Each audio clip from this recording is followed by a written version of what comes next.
Hi, welcome back to the Always Right podcast. I'm author Carissa DeLay. And I'm Sleepy Jamie. Sleepy Jamie. That's why, because I said I'm He's tired. like, I'm tired. I'm like, you're gonna wake up. It's because my wife, like when outfits and stuff, she's into Halloween, and she was just picking out stuff and going through stuff from last year, and so we were up late, and then she's up at like 4. I'm like, I don't want to get up this early, but I did. So here we are. For outfits. Yeah, because I know, like, we're organic, so.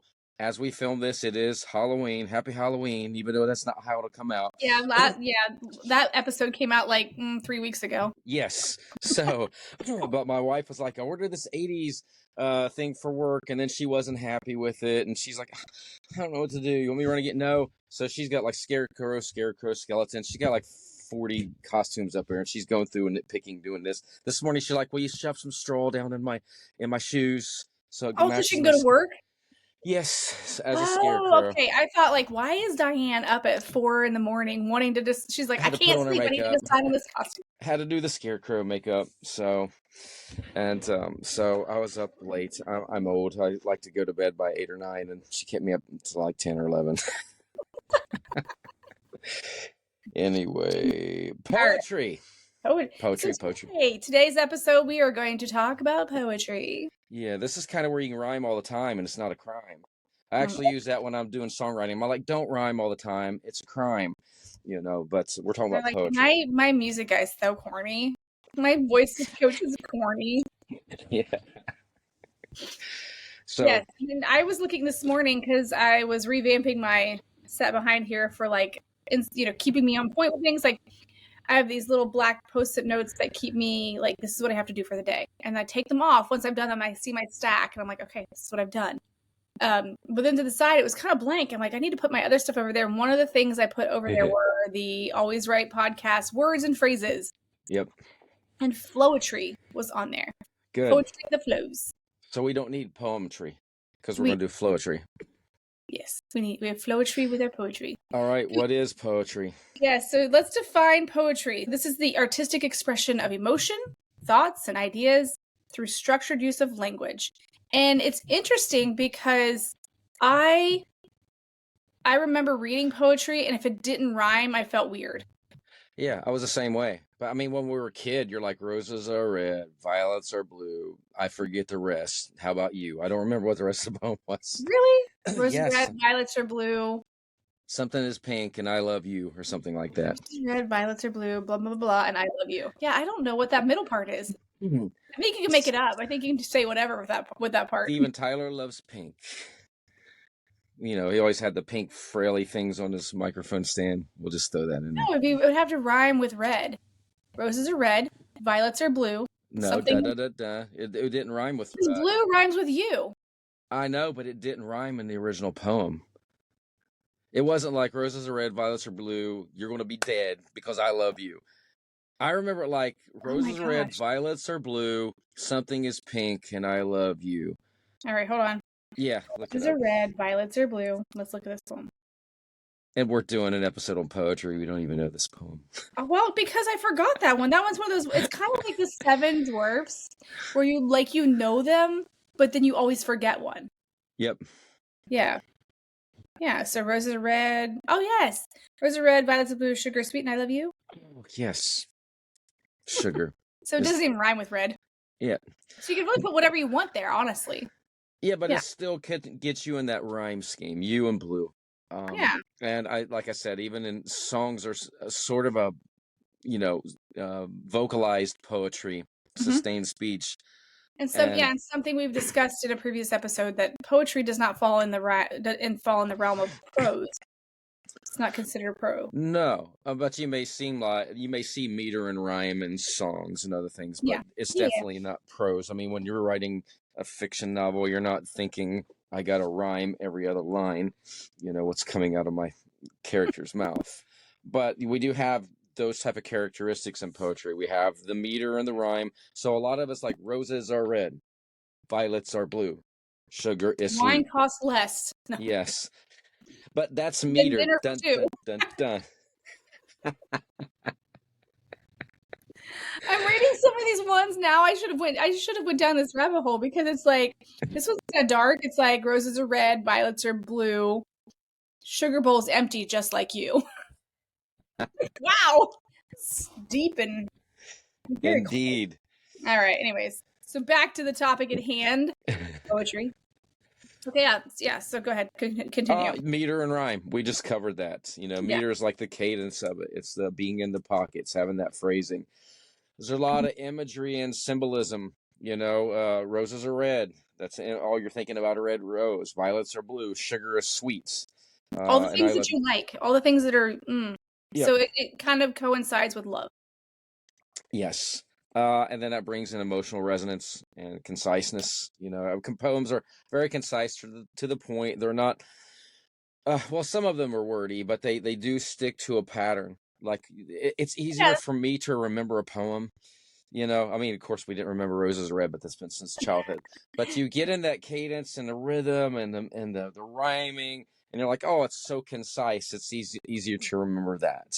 Yes. And they do bring up that emotional response. Go It's ahead. like it's a quicker read, even though if they're long, it's like there is that, like you said, that measure, that rhythmic part to it. But even line by line, and I think about this with people who write songs. What are they thinking? What is the euphemism or the metaphoric way that they're trying to express something? They may not directly say it, but they might be expressing it through a line that you're like, oh wow, that's a really good line right there. It means this. It doesn't literally mean this. It means something else. That's very common with those emotional inputs with poetry. Absolutely. I'm just sitting here trying to go through poems in my mind I can remember. And a couple of them I can't recite anyway. I won't even begin them. So dirty limericks. What is it?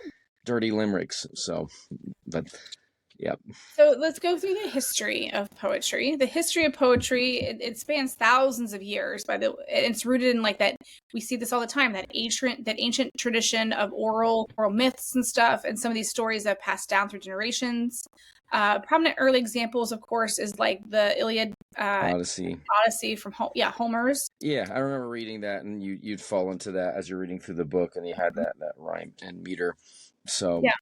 And a lot of times when you talk about poetry and we are talking about the emotions and the imagery, it does leave you kind of like as a personal interpretation where we talk about leaving your readers to figure it out. This is kind of what poetry does. Sometimes it's not deliberately telling you what's happening, but it leaves you kind of like in an awe of the emotion that the writer has left with you.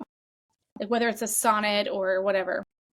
And I kind of wonder, since it wasn't like they had a printing press, we've talked about this before, it takes the scribes a long time to write something out. If poem was a way to pass on the stories because they were easily remembered, Yeah. Oh, we're playing that game then, are we? I don't make as much noise as you do, though. You make a lot of noise when you're drinking. It's almost like it really sound like you were peeing. Just now? Yes, because it's like. Oh, I was like trying to be quiet, and I just kept drinking. I want to keep drinking until she stops talking, but then I got full.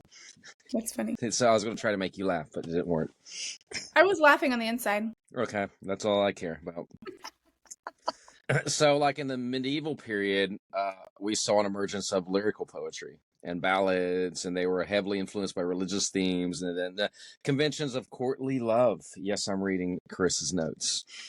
I wrote some notes this week, before that, though, there were Greek and Roman poets, though. There were a lot of, there were a lot that did such a, the epics and a lot of the things that were that dramatic type poetry. But yes, we got to think. Go ahead. Yeah, no, it's okay. What were you just thinking? Go ahead. Okay.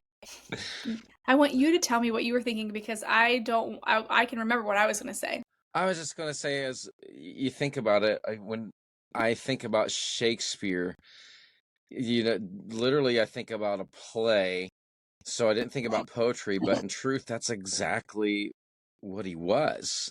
Mm-hmm. He was a poet. And like, I forget the movie with Shakespeare with Leonardo DiCaprio and Claire Romeo and Juliet. Yeah, Romeo and Juliet, and how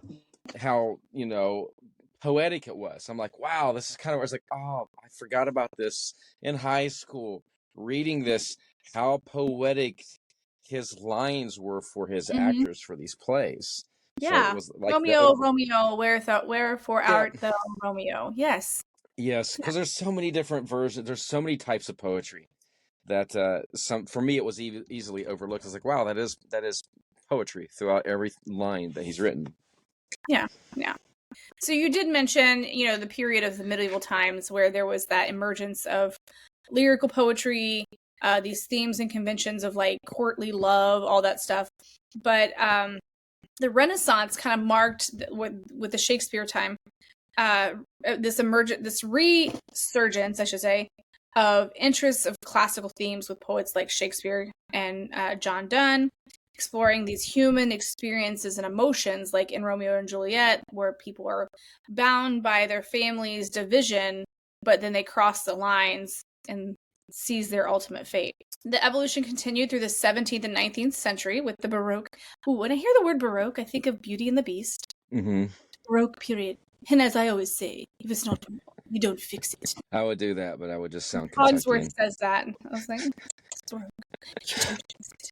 Anyways, the 20th century introduced modernism, characterized by experimentation and styles seen as in like T.S. Eliot and Ezra Pound, leading this diverse dramatic landscape of what we know as poetry today. It kind of it changed the setting and the I feel like it kind of pushed the boundaries of what poetry could be.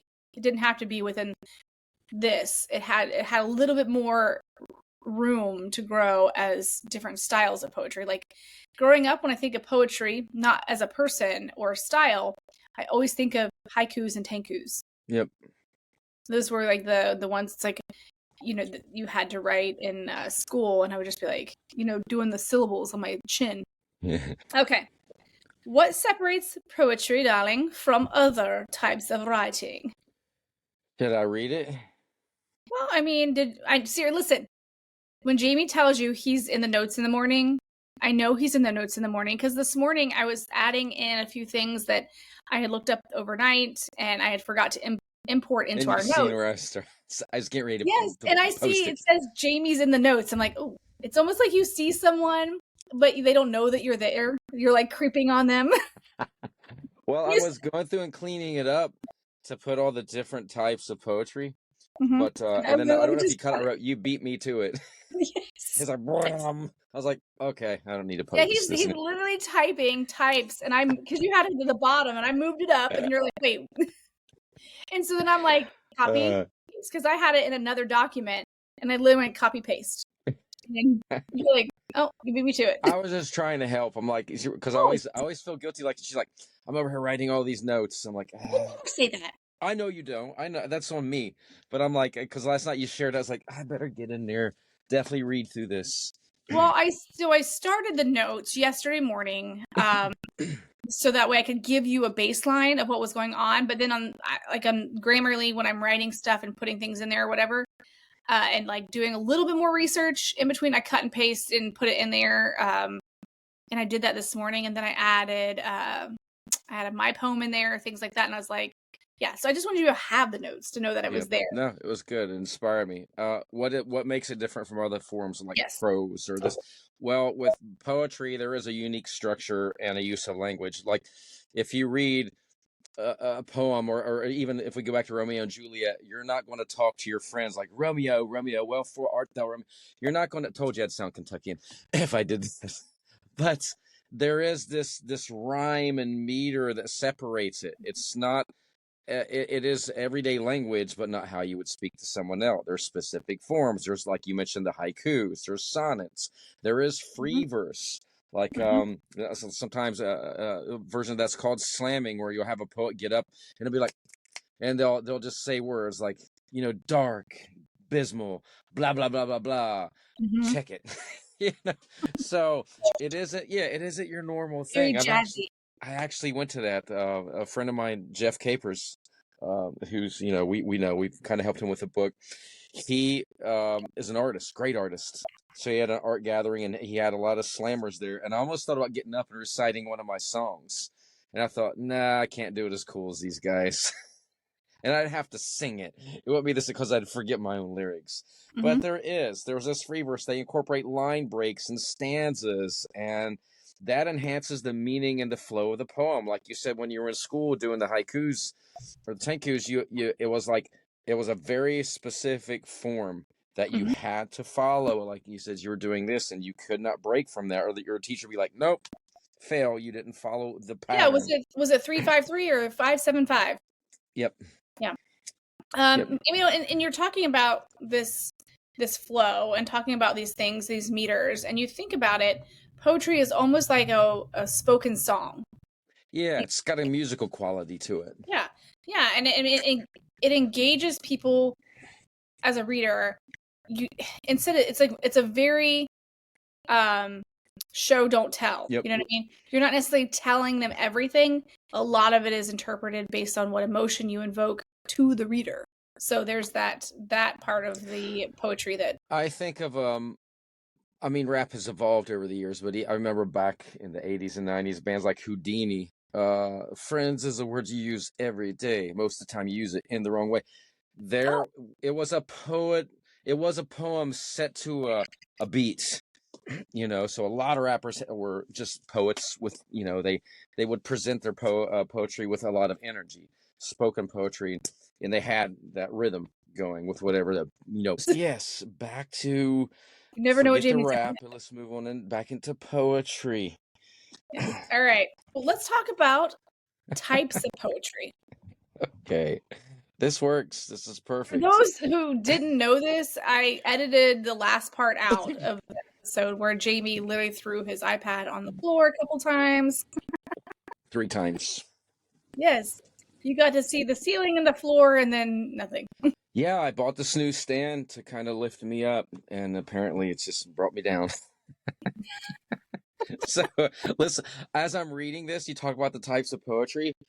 I remember going through all this in school. I can't remember any of this, like a sonnet. As soon as you have a 14-line poem, often written in the iambic parameter, I'm like, I remember this from like 10th grade, but of course I would not be able to tell you what a sonnet was without Carissa's notes here. Yes. Yeah. So you have the Shakespearean, like, or the English sonnet. This consists of 3 quadrants. Quatrains? Quatrains. Quatrains. Yes. I 3 wanna quatrains. hop on the quatrain. Yeah, jump on the quatrain. It's in the underground too, darling. Next to Followed 9 by quarter. yes, yes. So it consists of 3 quatrains followed by a couple of with a rhyme scheme. So ABA, BCD, CDE, FE, FGG. Like I remember this. Watch this. Let me redo it. ABAB, CDCD, EFEFGG. Yes. Okay. Wow. Show off. Show off. Whatever. Fine. You get to say this next one because I can't even pronounce that. Oh, Petrican? I would have said Pet or Chan.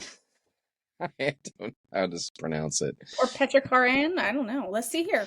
You should probably insert this into Google and ask it to say how to spell it or how to say it. Let's do that right now. If we insert this into our handy dandy notebook case, let's let it tell us how to say it. Petrarchan. Really? Petrarchan. Not Korean. Petrarchan. No! Petrarchan. Petrarchan. All right. Listen to Carissa, not to me. I'll listen to the voice on Google. On Google. This is divided. This type of sonnet is divided into an octave and a sestet. Woo! Why are there words that we don't know how to say? I don't know, because I need to start wearing my glasses, except I look too dorky. Typically following the rhyme scheme ABBA, ABBA for the octave. Abba. Yeah, ABBA, ABBA. Abba. I like that band. Mm-hmm. All right. So anyway, so the Petrarchan sonnet. This is more Italian. Petrarchan. Whatever. Okay. Confident. Go ahead. All right. No, it's fine because I put it in there, and it's one of those things because it's just a different type of sonnet. But I don't ever remember learning this one. I don't either. So I remember the Shakespearean style. I remember all that, like all those little letters, and it super confused me when I was in English. I don't even remember sestet, but I mean, I'm sure we covered it. I just, that's been decades ago. Right. Back before dinosaurs. Now haikus. Now we're getting Haikus. somewhere. Now I'm comfortable. Somewhere I recognize, yes. Yeah. So haikus. This is the traditional Japanese that consists of 3 lines with the syllable pattern of 5-7-5. It often captures a moment in nature. So, but I do remember learning these and it being very, scenery type. It wasn't just like, I did this. It was very like you're trying to imagine nature. You're seeing the world. I remember the ones that I read. Now, when the kids in my class would write them and you had to write your own haiku, it was never about really nature. It was just something silly and fun. Yeah, I was thinking about famous haiku. See if they even have one. Yeah, While you're like go ahead. But these don't really. These are 4 lines. Okay, now I see what it is. Like winter seclusion, listening that evening to the rain in the mountain would be one by Kobayashi Issa. So you can say these words way better than actual English words. Man, can't I? Yes, because you do that often when you talk about some of the different people with meditation and things like that. You just flies off your tongue naturally. But then when you're like normal words, you're like, I can't talk. I'm like, I can wait. What is it? Yep, I can remember once. That's about where it's at. Free verse. Free verse. Let's play free verse. No, you mean free bird or free verse? No, free verse. Yes, Okay. this is poetry that adheres to it does not adhere to the regular meter or rhyme schemes. It allows more freedom and expression and format. These are the kind. Sorry, don't hate. I don't like these kinds because it makes me feel. I feel like it's like an OCD thing with the sound that it doesn't rhyme all the time. So therefore I make it it's a crime. Yeah. No, I dig it. It's the same thing with kind of like with that slamming. It's slam poetry is the kind of same thing, but I think a lot of slammers come in kind of prepared and they do try to keep a rhythm and a rhyming. But when you're like, if I was to do free verse, like podcasting with Carissa, slamming the table, iPad falls, it's done. Yeah. To me, that's just dumb. Well, it's that jazz, like that feel, yeah. Yeah. And then everyone's like, you dig it? I dig it. Well, now there's a limerick. This is the Yes, I can't touch this. This is the humorous 5-line poetry with real, like a specific meter. It's the AABBA rhyme scheme, so for those, when we have all these letters, AA and BBA, so those 3 are together, how they come together, and then the 2 B's. Yeah, that's the rhythm and the rhyme. Yes, yeah. I can't even repeat one of these. Okay. But yes, all right. It's going to rhyme. 2 lines rhyme, the next 2 lines rhyme, and then the 5th line rhymes with the first 2. Yes, yep. Yes. A ballad. So a ballad is a narrative poem that tells a story with a musical quality. Ballads typically utilize quatrains with alternating rhyme. And this is something I feel like 21 Pilots does. They do things that you think it doesn't rhyme, but it sounds great. And that doesn't bother me because he will do things that when he's writing stuff, Tyler, that you can see that there's not necessarily a rhyme, but it fits together as an imagery story. Even though it doesn't sound like a ballad, a lot of things I think he writes are very ballad-like. You're next. Acrostic. This is a poem where the first letter of each line spells out a word or a message when read vertically. Oh my gosh. We had to do this in middle school, but we did it for like our favorite teachers. So like one of my favorite teachers was Mr. Green, the band director. And I forget what it was, but it spelled out his name. It was probably a classic and I just don't remember it. Oh no, it's in this one. Wrong book, page 132. So I did this, and I love doing this. Wouldn't you freak out if it was on page 132? It's not on 132 because it's at the end of the book. Okay, I tried. You tried. So I did this at the end of Crystal Gate. And one of the characters, she went through a portal. And so they're technically having a funeral for her, but there's no body. And the devil and another person are there. And the devil doesn't come up to the funeral thing. He's just standing there in like frustration to the side, the character that plays the devil. And so the other character, I'm not giving names because if you haven't read it, I don't want to tell you who the devil is. But the other guy goes up and he's like, what are you doing? He's like, her body's not there. And then the one is given a note by someone. And the devil, he's like, I was supposed to give this to you if I saw you today. And the note, because it kind of leads into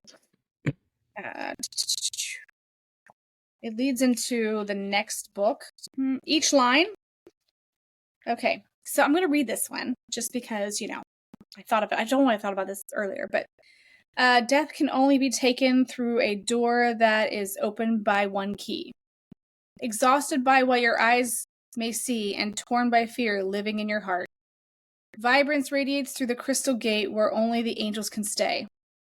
In the beginning, 13 pieces did a tree bear. The one below will set her free. Love can only be conquered through the sacrificing of everything. With love, Lilith. So D-E-V. Yep. D-E-V-I-L. But spelled out devil. And it was from Lilith, of course. We all know not all of us, but most people know the story of Lilith. I had wrote this like little note, but each line was spelled out the word devil. But anyways, I do that a lot where I use the words in a text message for my characters, and you don't catch it because it makes sense what they're saying. But if you put the words together, it actually would give you a clue who you're talking to. Anyways. That's why your texts are like, Jamie, you need to do this. Decide today what you want to do. Have a great day, though. Definitely do what I tell you to do. Yes, I'm going to start doing that to you. I'm going to make and all of our see if I catch it. Yes, I'm going to, yeah. Yes. I'm going to make, right. Yes, I'm going to make them all acrostic. All right, so the next one, Ode. Ode, a formal, often ceremonious lyric poem that addresses a particular subject and expresses deep feelings or thoughts. Ode de toilette. No, I'm kidding. Yep. Elegy. This is a mournful or reflective poem that typically is lamenting the loss of someone or something. It's lamenting, not laminating. I've never been laminated. I think it's lamenting. Yes, lamenting. It's not laminating. It's none of the above. No. I loved it, though. I thought it was funny. It's like going with my t-shirt guy, and he's like, I think I'll have an omelette this morning. A what? Yes. Oh, an omelet. Yes. A millet. It sounds very sophisticated when you say a millet, though. Yes, a millet. So, let me say this one. So I screwed up. A cinquain, and I'm sure that's not right.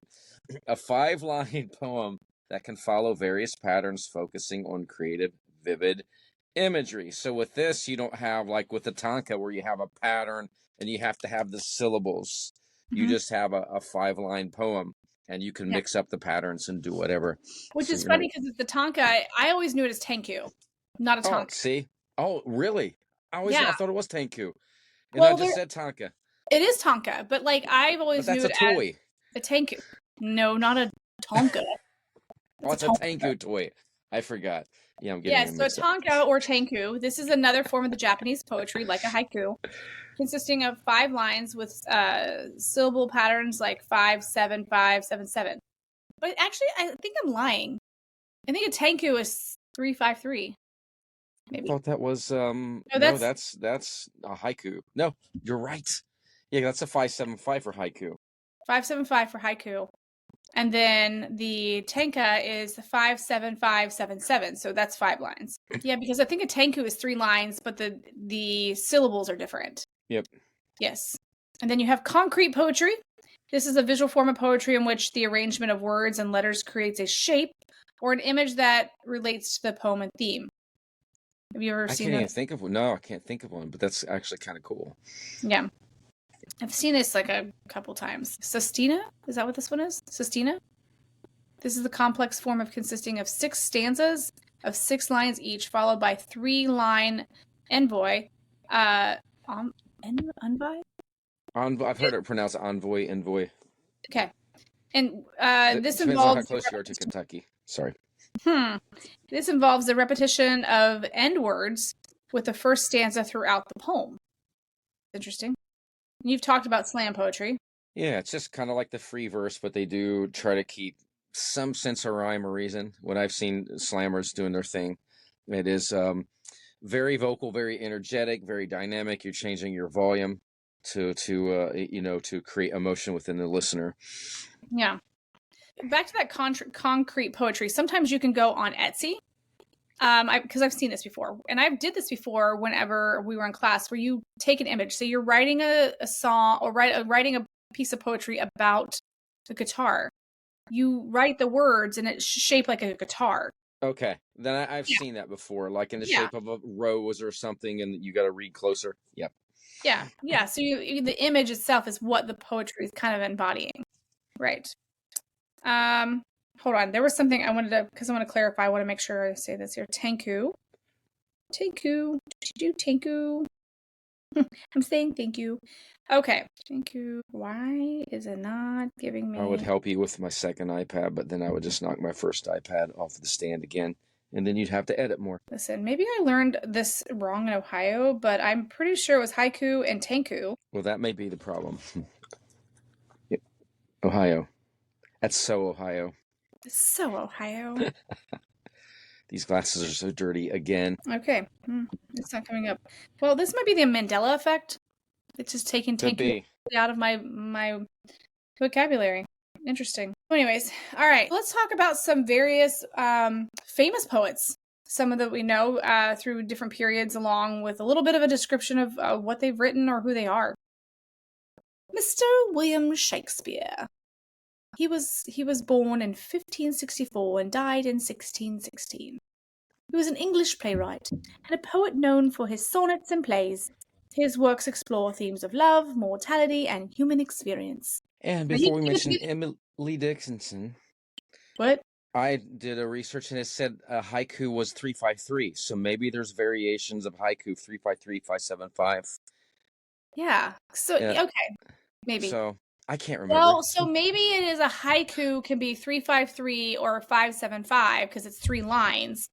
And then a tanka is the 7 lines. Yeah. So any of you poets out there listening, feel free to text us and be like, yes, dead on. So Emily Dickinson. We do have someone that has reached out that is a poet. Maybe they can clarify. So we'll have them on and be like, all right, tell us the truth. What is a haiku and a tanku?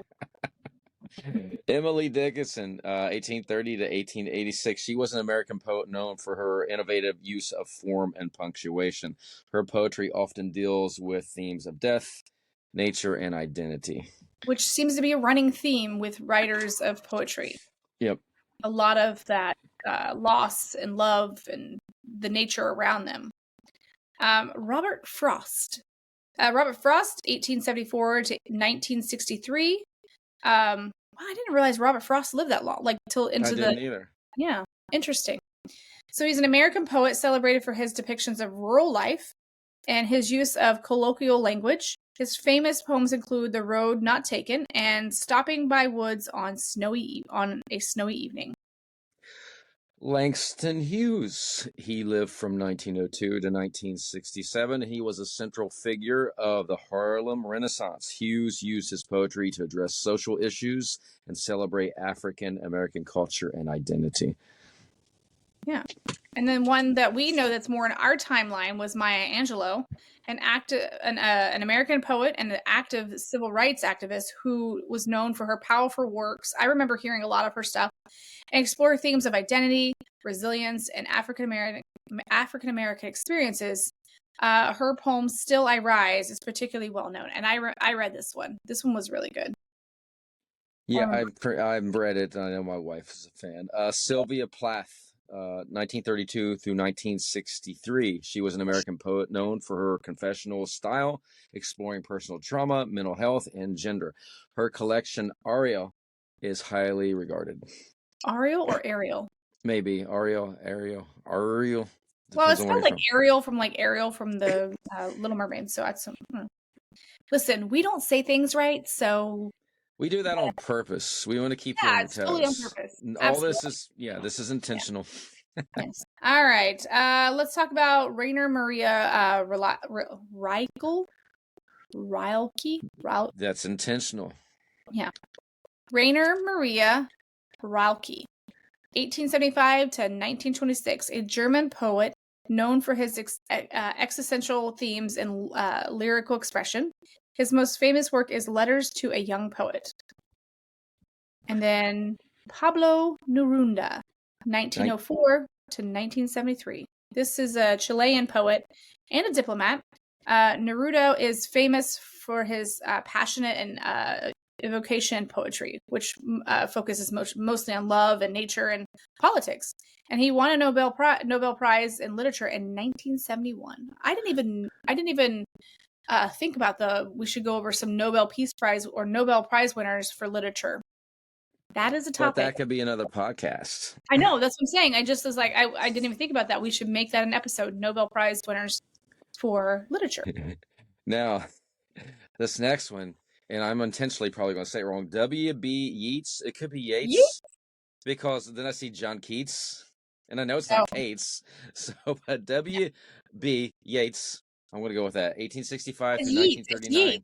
It is Yeats. The A doesn't come, it comes after the E. Okay, well, you never know. It's the English language is so messed up. That's like yeet, yes, skirt. that doesn't make sense. What is that rap style? Yeet, skirt. Yeah, you have ox and oxen, but there's box and not boxen. So he was an Irish poet and playwright, and his work incorporates mythology and explores themes of nationalism, love, and aging. He won the Nobel Prize in Literature in 1923, so that's a second sign that we definitely have to do that. Tis the signs. John Keats, 1795 to 1821, and he was an English romantic poet known for his vivid imagery and themes of beauty and mortality. His famous works include Ode to a Nightingale and Ode on a Grecian Urn. That sounds interesting. The Grecian Urn. I love when I see this called 1795 to 1821. And then it makes me want to do a podcast on the first printing press, or how this process let's do that too. Yes, we'll add that to the list. We'll talk about the first print book press. Yes, I think that would be really cool. I did throw a couple of things in here about like the current famous poets, because I'm like, we've talked about this. I'm like, I don't know in this day and age how hard it is to be a successful poet. We don't necessarily publish poetry. And I've known some people's like, I'm a poet, and they've written like 13 poets, and 13 poems, and they want to put out a book, and it's really not enough, So what do modern poets do? And there's got to be somebody out there who's actually successful in this. So we did a little research, and we did find that there are a couple notable poets shaping the literary world, and they include Ada Limon. And I'm sure I've said that wrong, so I'm sorry. But that was intentional. Not really. The U.S. Poet Laureate, and Dennis Smith, a prominent voice known for work that confronts themes of social justice, identity, and resilience. So Limon's anthology, You Are Here, explores the relationship between people and nature, positioning her as a defining voice in contemporary American poetry. Meanwhile, Smith's latest collection, Bluff, tackles the political and emotional upheaval of recent years, resonating deeply with readers across generations. So if you're like a poet in this day and age, and you're like, how can I really get out there? I would, just like writing fiction, if I'm going to write a horror story, I'm going to study the latest really renowned fiction authors. If I'm writing a vampire novel or whatever it is, just to kind of see what the recent theme is. Not that we're doing this for plagiarism, but inspiration to see where it's leading. We do this when I work with songwriters. You watch their trends and the genres and the way they changed. For example, there's not a lot of vibrato in contemporary Christian music right now, and I've actually have some artists I've had to work that out of because it's not hip in this day and age in 2024. So that's what I would suggest if you're a poet. Study these modern poets as well as the ones from the past. Something I was thinking about is Shel Silverstein. He has collection, like several books of his poetry. I loved those because they had that rhyme. There was an image with it. That black and white, very classic, where the sidewalk ends. Yes. All right, and this next one that you put in here, I've heard this name, this Rupi Kaur. Is it Kaur? Core? Core, I'm assuming. So I'm like I've worked with Indian artists, and Core is how they would pronounce it, but I Okay. could be wrong. Yeah, so you put this one. This one was this is a modern one that's highly influential and bring poetry to the mainstream platforms like Instagram. Known for her minimalistic yet impactful style, Core continues to reach a broad audience with themes on womanhood, love, and healing. These poets exemplify kind of like this new landscape within a world that, like you said, poetry is not easy to publish or sell, but it shouldn't be a dying writing style at the same time. It's kind of nice that these people are bringing these traditional themes with modern concerns back to the social scene. You know what I mean? Yeah, I mean, even if you're not into writing poetry, you got to appreciate this because it's kind of like Carissa. As a child, learned to write in cursive in Mhm. school, and it's like that has been a dying art form. Yeah, So, art is art. We don't want to lose this connection. yeah. So, And what do somebody you? listening can be the future of poetry. Yeah. So, don't like if you're like, nobody's going to publish it, still follow So your heart. something that, and this is just me, that like we went to Books a Million yesterday, and my kiddo needed a calendar to put on her corkboard in her room, and so of course you're looking through stuff, and you got the Thomas Kincaids, and you got all these like the different things with pictures, but then there are the really cool ones with artwork, but then there's a small inspirational poem on each month. Maybe you're wondering how to publish it. Maybe that might be your option. Images plus your poetry into like a calendar or like a daily type thing. Your daily poem, like a calendar, something like that might be a great way to publish it and not have to necessarily Absolutely. book per se. Yeah. And like, even that's like a great tip because you're writing regularly, Mm-hmm. write every day. Yeah, so if you kind of like when Danny Black was on and she wrote every day a song, same idea. Yeah. So let's Yep. talk about some tips. You said that's a Yeah, good tip. we So just let's talk covered a about some couple. more tips. Read, study poetry, write regularly. Mm-hmm. This is for any type of writing. And you want to experiment with forms and styles. We actually covered so many different poem styles. So maybe you're into haiku, maybe you're into free form, maybe you're into a sonnet, maybe it's a ballad or an ode. You have to find what you connect with for your style of poetry. Yeah, and I feel like a lot of times when you read poetry, which I read most poetry in high school because it was a required thing, and I've met a couple poets who put out through the author circuit whenever I was going to different author events and stuff. I met a couple poets along the journey that they would do imagery and then they would write their poems about it. But these were people who are very, very introverted. So it was nice to see them step out of their comfort zone. So I feel like a lot of times that's maybe what poets do is this is them stepping out of their comfort zone to express what they're seeing, express what they're feeling, and sharing that. Yeah, well, that's a great tip because you want to embrace that vulnerability and authenticity. Step out of your comfort zone. Write poems that address, things that matter to you, Yeah. or it could be nature, it could be the political state of the world right now, it could be love, loss, but like what connects with you. Mm-hmm. Mm-hmm. All right, revise. So revision is a big part of the writing process. We've talked about that in anything. Going through your work and being critical and letting someone else look at it, things like that. But it's a big part of your work. You don't want to hesitate to edit, to rewrite, and refine your work, especially your poems, to make sure it's hitting. Which I did that with mine that I put in the end of here. I kind of revamped it a little bit.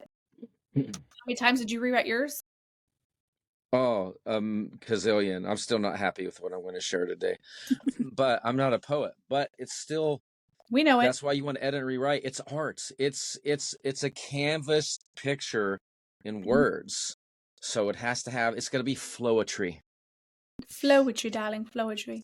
Yes. Essentially, poetry needs to be it's cemented in literature. It's there. It serves as a very powerful expression across, different emotions, times, societies, and something that you have to remember is that it reminds a very vital part of communicating what's inside. Sometimes I feel like poetry can be a healing for the reader. It can be something that they can relate to. Understanding that there are certain things that fall into the wheelhouse of poetry. There are also parameters that kind of break outside those that can still fit as poetry. You know what I mean? When I say there are haikus, there are sonnets, there are these types of things, there are also things that don't follow those measures, but they also don't come and cross into the world of nonfiction and fiction and biographies and things like that. They still fall into poetry, the poetry realm, right? Good. Okay. I'm just anxious to share our poems. Yes. Do you want to go first? Yeah, and I don't know if you did this, but I'll be flat out honest. I used AI. But I argued with AI many times. Like, that's not it. Chat GPT probably doesn't like me anymore. Like, no, why'd you say it like that? And I'm like, I give up. I'll use this one. Okay, if you need me to help you, just let me know. That's funny. Ode to the glass shattering voice. In halls where legends find their spark, a voice arose, fierce, bold, and stark. With power raw, a sound so rare, it shattered glass with vocal flair. From Mythbusters' thrill to Dr. Oz's delight, each note a beacon pure and bright. Though fate once ordered singing's call, a fire for teaching rose through all. Guided voices from near and far, a coach, a singer, a guiding star. Though stages fade, the spirit remains. The legend lives in voice and name. Now, see, this is where you gotta like understand the meaning, because part of it was like, hey, I got glass in my throat. You can hear my nerve damage kicking in now. So it has affected me with singing and teaching, but I'm still doing an amazing job. And I was like, you know what? I don't need to say that in there. Say it without saying it. So I kept rewriting and rewriting. Arrogant? Yeah. Yes. It already sounds arrogant anyway. Well, I didn't even title mine. I should have titled mine, but I didn't. Okay, hold on. And no to Jamie not living in Florida or something. I want an ode to Florida sand. Okay, well, I'll read mine. Okay. All right. No judgment. And then I'll come up with a sarcastic name because I hate you for moving. All right. Florida's sun by the white sandy shore. Wait, I'm gonna start over here.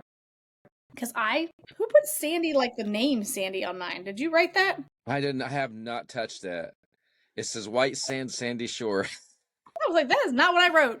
I thought it was something cool. All right. Okay. In Florida's sun by the white sand shore lives a woman with daughters 4. A wife who juggles life with flair and chaos, she finds humor there. Tattooing designs that surprise while cutting hair with stylist ties. At night she writes of demons and angels, with her character's fate knowingly dangles. Her podcast spins tales of wild fiction, inspiring more supernatural addiction. With life's madness, she's always in tune. I can't even talk. Maestro. I rub off on you. I'm telling you, a maestro. Put that down on the list. Yes. Maestro. Maestro of mayhem under the moon. Okay, I got it. Yours like smoked mine. And just be honest with me. Did you write it yourself or did you use AI? So what I did, I wrote down what I wanted mine to have. So this is how I did mine. This is where you may have failed. Huh? I just must not have the right prompts if you did that, because I wrote mine. I wrote mine half myself and half with AI. Okay. So what I did was I put in a little bit of like the how I wanted the rhyme scheme. I wanted to have this. I put down Florida white sands, all the things that I do. I put all these little things. Basically, I wrote a poem that did not rhyme. I wrote a poem that did not have any kind of structure per se. And then I said, turn this into a poem. Oh, see? Yeah. Yeah, so I said, turn all these sentences into a poem. I was like, hey, write a poem about me. I teach these rock stars. I wrote this book. I've been on TV. Da-da-da-da-da. And just let it go. I didn't say anything about rhyme scheme or like. Yeah. So it's kind of like I did the work in a sense, but I was like, okay, I don't know how to make this rhyme. And then like you saw me in their edit. I don't know if you saw me in their editing. Like, yeah, I had changed some stuff.